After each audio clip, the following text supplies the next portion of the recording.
İyicesi mamanın iyice ana Allah'lar doğru aytçana. Ne şu adem bir alt kameranın altından çatıldı demişlerim oyunu. Ne bu 360 aylanyan kameramız. Ne şey aylanıp oturan yerimizde görüp biliyorsunuz. Kamera kurmağa devam etmek. Sayede tamamın ızlapçağı ovasına yetip alasına. Şu cayımıza yetip geldik mesiyetinden. Kameralarımızı ana şuraya vurmalı.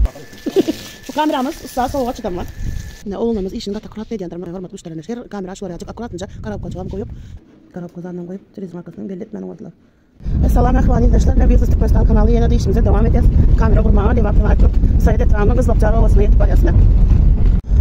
Ne arkadaşlar geldik yine şuraya vurmalı hazır. Şu cayımıza yetip geldik mesiyetinden. Kameralarımızı ana şuraya vurmalı.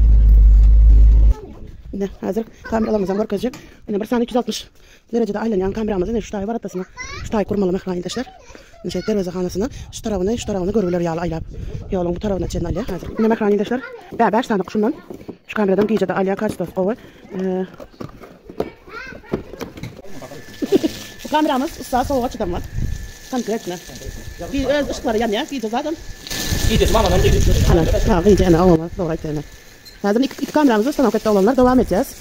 Ne berde bu yüzümüze mi işlep dur. Oğlanımız tuğlama işen git.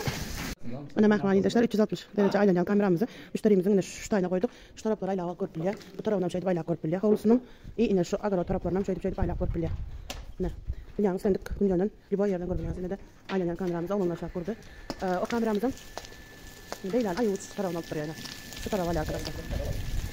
Ne oğlumuz işini katakrat dediğindir. Hormat müşterilerine her kamera şuraya açık akkuratınca karab koçağım koyup ana görüşünüz alır. Koşular yollarımızı koşular işler etti. Hadi yine de bir kameramız. Biz sabırçtan koyduk. Ana. Bunlar arkadaşlar. Şu koyan kameramızı. Ana şeyler malya. Ana arkadaşlar. Müşterimizin kamera koyan kameramız şu tarafına alya. Ana yolu zaten hem yarın görüp biliyor işte ne. Şuraya alıp yol tarafına şu tarafına alya. Şu tarafa, ayuç tarafına müşterimizin şu bağına, şu kamera alya. Şu kameramız alya bulam sağ sol açıdan var. Katı kaçtığını öz çıraları var. Katı uzaklığından kaçtığını düstur edip görkez kameramız. Devam edeceğiz.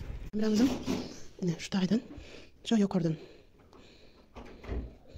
Bulam ne bir andan alya.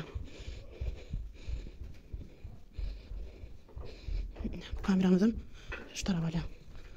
Ana arkadaşlar şu cayı uzayından alya. Ne hem kabel tetbollar ne yukarıda görüşünüz al. Son kameramız da şu kamera. Ne kapalı ne mi? Karab kozandan koyup turizm markasının belli etmeni oldular. Ne devam edeceğiz. Ana şu kameralara, televizora, monitörle çatıp bağlar. Ondan sonra klientimizin telefonunu da geçip verip ondan sizinle paylaşırız. Şart tuğlar vermem. Başnak var mı yani? Yine son bir yere biraz kışkı tutayım hadi oturmayın. Yok. Gelin gelin. Zaten koçak gelin. Şöyle kalıp durası sen. Ses alıcılığı kova. Çotkusu kova. Hava koçuda kayındı. Neyse saçı kaydı diye. Ne kokuyor göster. Aç şunu al. Aç öz tarafına ayır. Öz tarafına.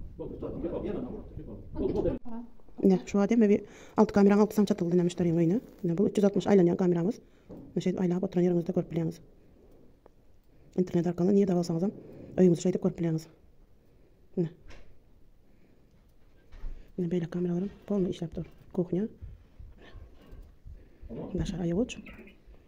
Ne bu veranda. Ne havlu. Tam yol tarafı. Kulyana.